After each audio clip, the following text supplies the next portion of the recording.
আসসালামু আলাইকুম। আমরা রাজশাহী বিশ্ববিদ্যালয়ের শিক্ষার্থী এবং বাংলাদেশ জাতীয়তাবাদী ছাত্রদলের কর্মী। আমাদের এই ক্যাম্পাসে নানা ধরনের প্রাণীদের বসবাস।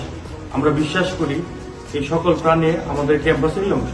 আমরা গভীর উদ্বেগের সাথে লক্ষ্য করি যখনই ক্যাম্পাস বন্ধ থাকে, বিশেষ করে রোজার সময় এই অসহায় প্রাণীরা নিদারুণ ক্ষুধার যন্ত্রণা অনুভব করে। তাই আজ আমরা এই প্রাণীদের জন্য খাবারের ব্যবস্থা করছি। সেই সাথে আমরা প্রশাসনকে অনুরোধ করব ক্যাম্পাস চলাকালীন সময় এবং বিশেষ করে ক্যাম্পাস যখন বন্ধ থাকে তখন আমাদের ক্যাম্পাসে যে সকল প্রাণী অবস্থান করে তাদের খাবারের ব্যবস্থা নিশ্চিত করা এবং প্রাণী সংরক্ষণে দৃশ্যমান পদক্ষেপ নেওয়া। আমাদের সাংগঠনিক অভিভাবক জনাব তারেক রহমান প্রাণীদের প্রতি অত্যন্ত সহানুভূতিশীল। তিনি তার বক্তব্যে বিভিন্ন সময় আমাদেরকে দিক নির্দেশনা দেন অসহায় প্রাণীদের পাশে দাঁড়ানোর জন্য।